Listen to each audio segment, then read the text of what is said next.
Ruchika, thank you so much for joining me on Spilling Chai. I am so excited to have you, but what a lot of people don't know is that we go way back. We go way back. And whenever I see your name, even now, I feel like it should pop up the forum or platform that we both freelanced for. But I want to talk to you about, first of all, I'm so proud of you, not in a condescending way. I'm just so proud because I remember the CRAP we were dealing with. Oh, this is my show. I forgot the crap that you had to deal with, getting paid as a woman of color, getting paid for your writing as a woman of color. By the way, children, there was a period early on in the online media world when you were writing online and people thought that it should be free, that it was supposed to be free. So Ruchika and I go way back to our Forbes Women days. And I want to ask you, what is because I have seen it, I guess, online, but what has your journey been like since your days as a business journalist?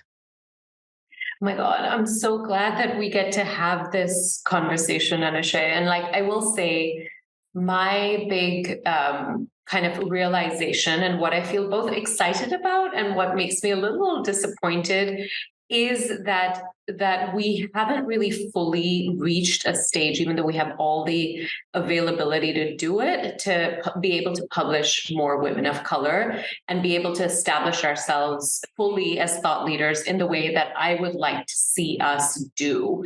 So my journey, really, I began as a business journalist. I trained as someone who is good at telling other people's stories, right? And a lot of the sort of landscape I came into as a business journalist was, here's so-and-so white man, he's a CEO, or he's in the C-suite, or he's who everyone looks at to figure out what's happening in the economy, in the markets, what our housing price is going to look like, which hedge funds should we be paying attention to.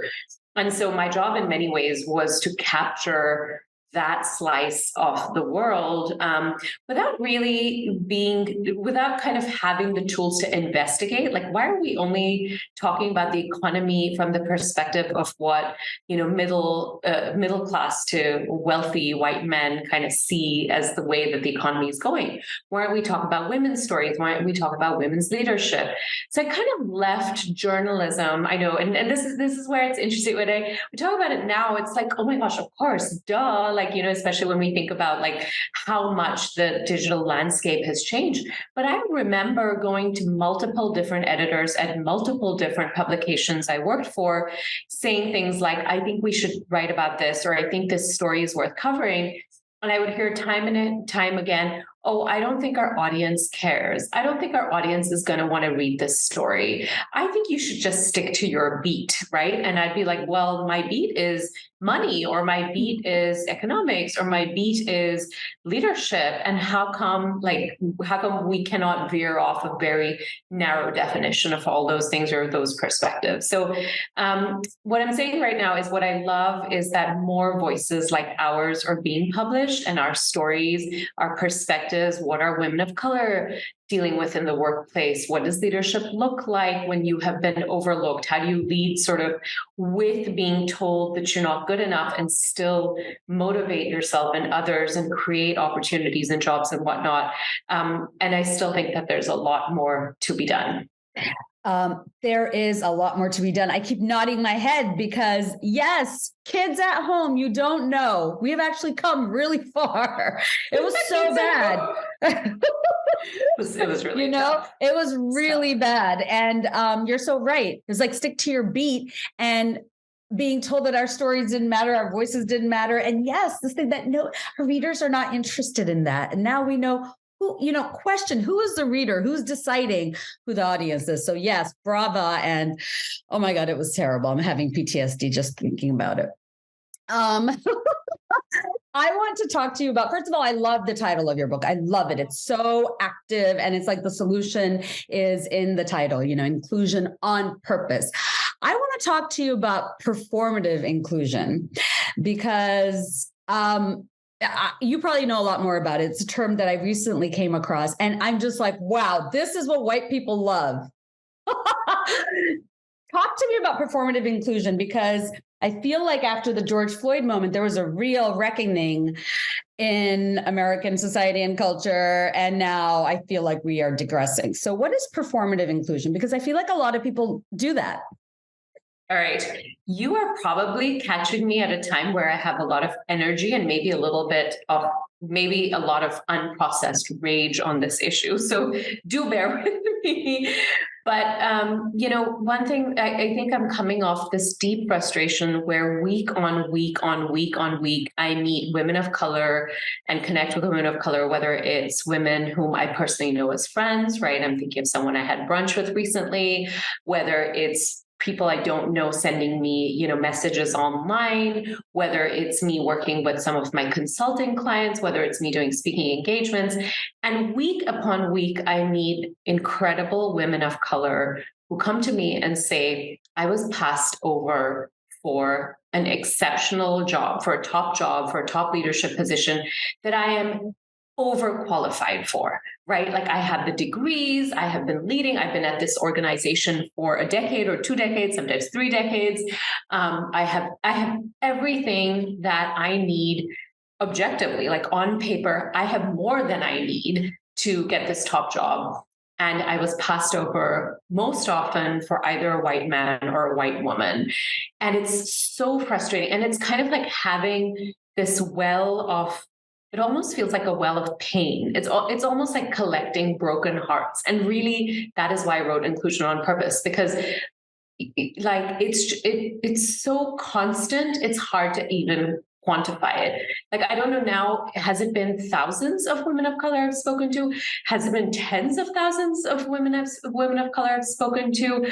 It's so even hard to quantify.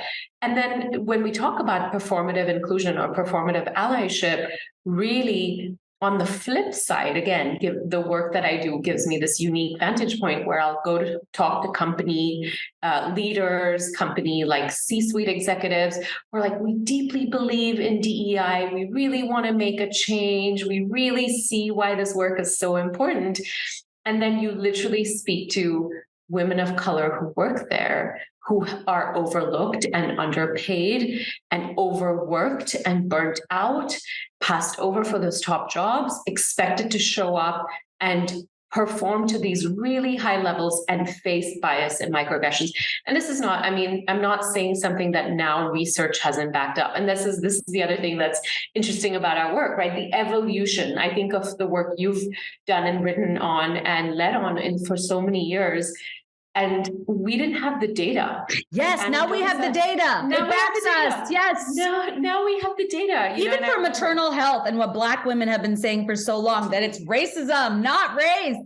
Anyhow, totally. That's driving these disparities, but yes. Totally. So it's like we have the data and yet people don't want to make the change, right? And so performative inclusion is getting on your soapbox, like posting a black square on your social media or saying like, I really believe in all of these things, but you're talking outside, you're talking out the side of your mouth, but your actions don't reaffirm what you're saying. So it's like being essentially performative inclusion in many ways, in my mind, is much worse than actually saying like, I don't believe in this. I don't want to do this, because you're being a hypocrite. You're saying one thing and you're doing another. It's so dangerous. It reminds me actually of Martin Luther King's quote about what is more dangerous than the outright racism, paraphrasing here, is the moderate white, who doesn't want to ruffle any feathers, doesn't really want, but they're really holding everyone back. It's really exploitation. We have so many words now that we didn't before, but I was in such a toxic environment for so long,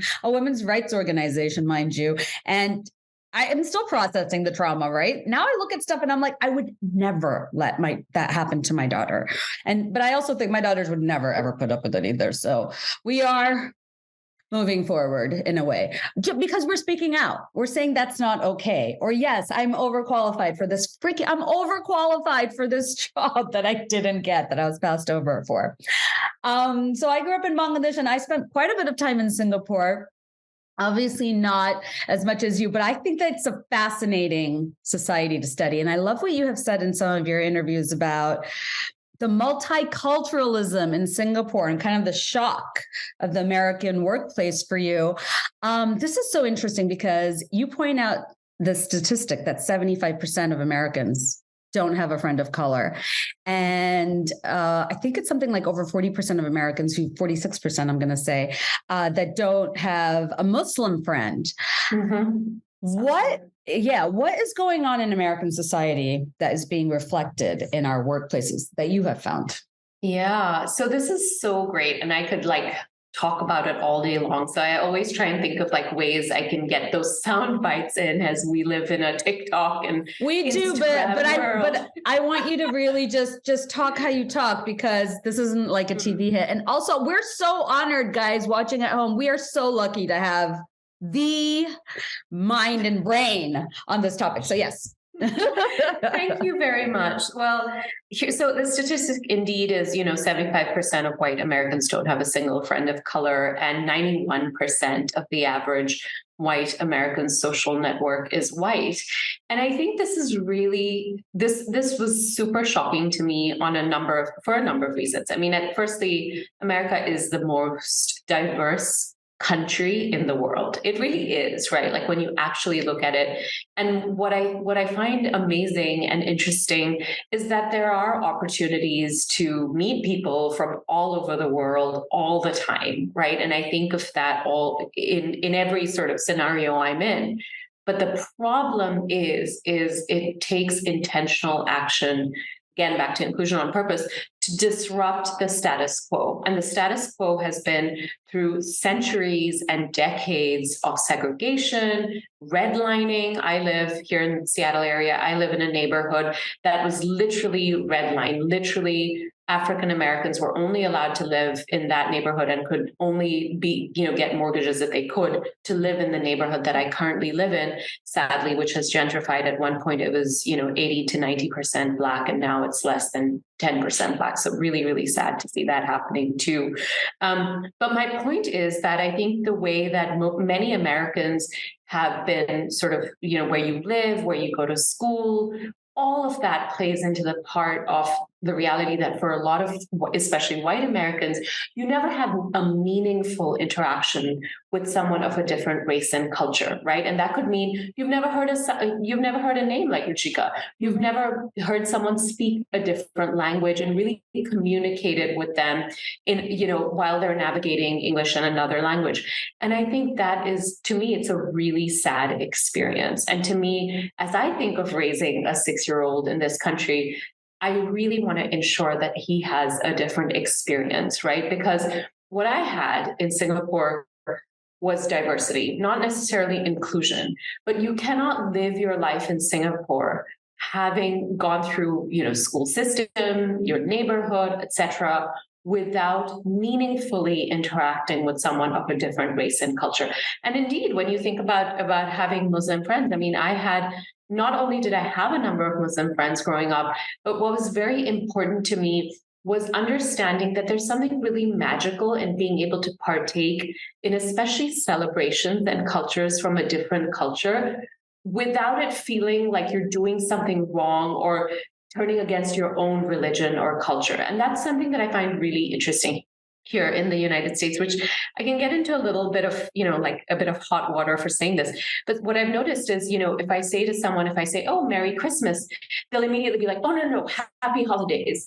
And I'm like, oh, okay, but it's okay for me to wish you a Merry Christmas. And it's great if you say to me, oh, Merry Christmas to you, and, Happy Hanukkah as well.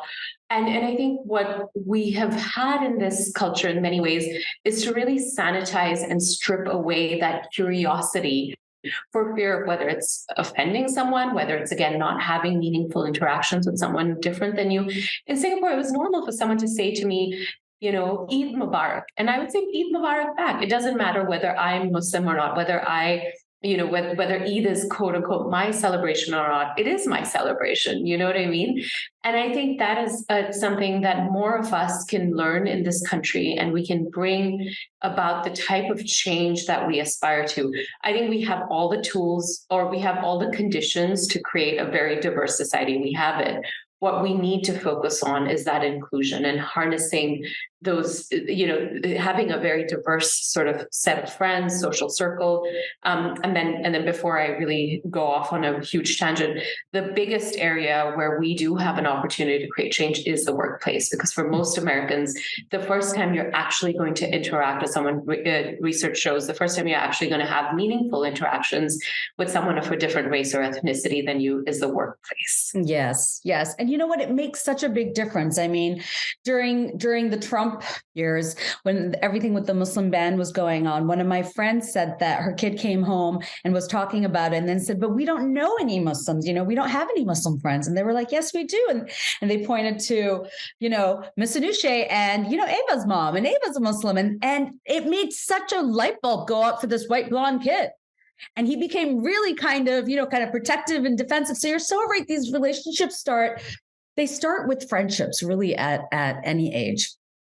I love this quote of yours that you said, I previously held about meritocracy, that you get as far as how hard you work.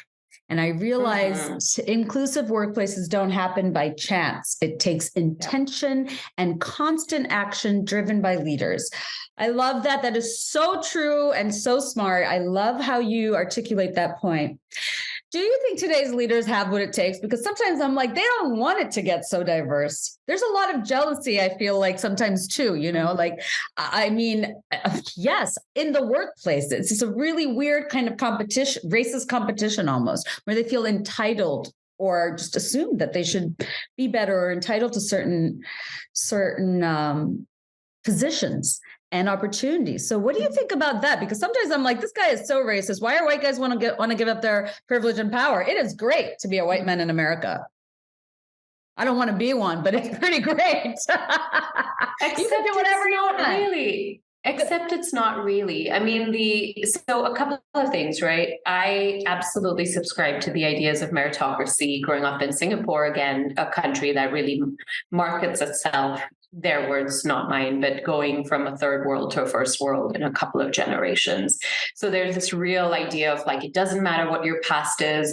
For Singapore, it's like, it didn't matter that we were colonized. It didn't matter that we were part of a country and had this very painful breakaway from Malaysia. What matters is what we did with all the decades and all the sort of, hard work that came in. So I really subscribe to those ideals, like many Americans do and did. And of course, came to realize very quickly, especially as I became an adult and a woman of color in many different societies in the world, I realized actually, nope, it does matter, right? Meritocracy is a myth. It does matter what you look like. It does matter what your identities are and what others perceive of you. So there's that.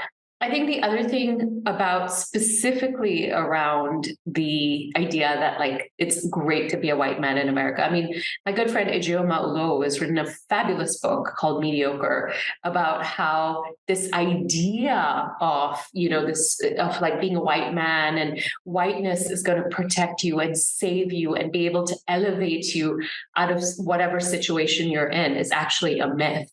And it's harming as many, not in the same ways, perhaps. And this is where I remember, I recently heard, watched a video of Dr. Ibram Kendi say this as well.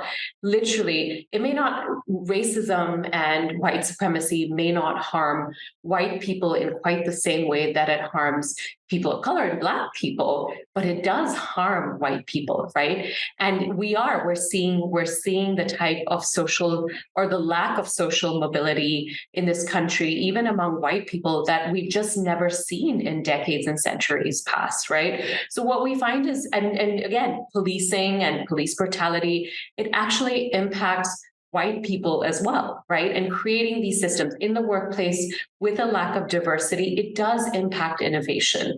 It does impact opportunity. The type of toxic workplaces we're seeing today, and especially the lack of being able to unionize, the lack of being able to protect workers, the lack of access to healthcare, it very much impacts everyone. And I think that very much part of the myth of meritocracy, which, by the way, already was created as a satire, right? A meritocratic society was created as a satire by a British writer, not as fact. And suddenly it became this idea of like, oh yeah, meritocracy is real. No, it's not. So there's that. But I think more than anything, to co-opt that idea of meritocracy, we've told white people that, like, if you give up your whiteness or if you fight for equality and equity, you're losing out as well. And the reality is it's actually the opposite. And again, we have the data to prove that, especially in workplaces. Well, you make such an important point. And also you make a point about toxic masculinity. I had authors Syra Rao and Regina Jackson of White Women. They're so awesome. They're great. Yes. So awesome. And she said that as well, that white women think, that whiteness is going to protect them. And they're constantly, because we were talking about the statistic of white women always voting, with their gender, with their race, not their gender. Oh, always. College educated women voting for Trump. Anyhow, so that point is so important. And I'm so glad you made it. Whiteness hurts. White supremacy hurts white people too. Hurts white women too. So that is very, very, very important. Okay, I love this other quote that you said. So in an interview, somebody asked you what the best piece of advice you ever received. And you said, "Oh my God, what did I say? It's so great. I don't even know. It's so great. I actually can't wait to share this with my girls. Anyway, so he asked you, okay, so you said so much, but most recently, one of the biggest muscles women of color have to train is our sense of significance. I love this. We have to build that muscle to the point where it is seen and felt by others, or it is so strong in ourselves that we don't give a damn about those who don't." I wish somebody had told me that. Yes. Oh, I'll send you the link. Yes, it was this interview with, the interview guy's name was Adam, and he asked you, I'll send you the link. Because oh God, I hope he didn't misquote you. It's such a great quote. It's a fabulous quote. And there's a part of me that's like, did I really say that? Well, you were saying that he asked you what is the single best piece of advice you got. So this is something somebody told you. Ruchika's like, yes. I don't remember this. No. You know why I love this advice? Because it's something that I feel like I need to reiterate in myself often. Me too. Because I lose it, right? I lose it. I lose after years of being conditioned to be, less than and a good Indian girl. And, this is what it means to be, truly a good Indian girl. A good brown girl, South Asian girl, a good brown girl. It shows up in okay, can I give you the weirdest example of how this shows up to me? And then we can talk about the sense of significance. So a couple of days ago, my son, for as American as he is, one of his favorite things to eat is this, it's called poha, and it's basically flattened rice. You put potatoes and onions, and it's delicious. And it's a lovely breakfast. So I made some, many days ago, like over the weekend, and I was coming into my office, and I work out of a shared office space. And there was leftovers in the fridge, and I was like, okay, today's the last day, gotta finish this. So I was gonna just bring it in the box that I made it in and bring it to my office, and there's a microwave, and I was gonna heat it up. And then as I was about to leave, I was like, you know what? Like, sometimes the onions and the food in it, like it could stink up the microwave. Like then what if like people look at me and they're like, oh my God, like what did this brown girl bring in her lunchbox? A smelly brown person. And suddenly I was transported back 30 years ago. Wow. Right. To when I was 6 and 7 and 8 and 9 and bringing, food that my mom lovingly packed, chutney sandwiches and stuff, and remembering feeling that shame and that like, because kids are so freaking mean. Kids are so freaking mean. But so are adults. Anushay. Like I remember once in a while, like I have had people say to me like, oh my God, like your food must be so exotic. And like, do you guys have chana masala all day? And it feels very, so that shame of like, even when it moves from like, ew, disgusting to like that level of like exoticization, there's this feeling of, there's this icky feeling you can't get. Anyway, so my point is that sense of significance. And then, so of course, that's what I heated it up at home. I brought it in my little warm thermos pack so that I could eat it warm in my office without creating an offensive smell anywhere. And I think my point is, I have to remind my own self of my own sense of significance, because it often even in those micro moments, there are times where I go back and I'm like, oh, like, do I want to do this? Do I not? You know? Okay, sorry. I just no, don't apologize. Don't apologize. I actually want to say two really important things. I'm so glad you brought that up, because one of my biggest complexes to this day that I really even haven't worked on is being the smelly brown person. Like, I just refused it for a really long time. I didn't even cook desi food in my home. Yeah. And recently I have started to, but I always tell my girls, because I'm complex about it and they know it. And now my older daughter is like, I don't want to be the smelly desi girl. Even though she's half Iranian. They have some smelly food too. But you know what I told her back home? They have delicious food. Delicious by the way. Food. I love her, and I love Bengali Bangla food, and I absolutely love Iranian food as well. So sorry. Thank you. Some of the best food all day. So I feel like some of the best things about the multiculturalism in Singapore is the freaking food you get in Singapore is amazing. Best Chinese, best Indian, Malay. No, but you know what I told her is that back home in Bangladesh, like the kitchen is not such a central part. You know, like we cook, the kitchen is kind of kept far away from the house. That's right. You know? The main kitchen. We don't, like in America, you cook it in your home, it's going to smell up with the central air, the carpet. So it's also a little different. The other thing I wanted to tell you, make a point about is that the food racism is kind of new, relatively new and unraveling itself. I have a very good Pakistani friend who's a big, I think she's a chef. Anyhow, she's an online food blogger. And she was saying that growing up, it's so awesome. Growing up, all these white people made so much fun of her food. Like you have poop and your mom made you poop sandwiches because of the green chutney. That's right. And now everyone's like, oh, can you teach me how to make tahdig or karai chicken? And she's like, really, you love my food now? Yes. And she was on the show and I love that she said that spice. I know. It's not true. It's like, oh, now you want me to teach you how to make the palak paneer? What the heck? So white people have, high five white people. They have become nicer and progressed, as Chris Rock says. They have. There's a reason they have that complex. Not complex, but that thing, that worry. I don't know. It just, again, like and thinking about cultural, like I've been asked about cultural appropriation versus appreciation. There was this big new controversy. Gwen Stefani talked about how she is Japanese, and then she kind of went and like doubled up, like, nope, I'm Japanese. I knew I was Japanese. Like, instead of being like, it could have gone so many other ways. Can I just say how much I love Japanese culture and being lucky enough to grow up in Singapore, going to Japan regularly, and really, in many ways, immersing myself in so many different ways.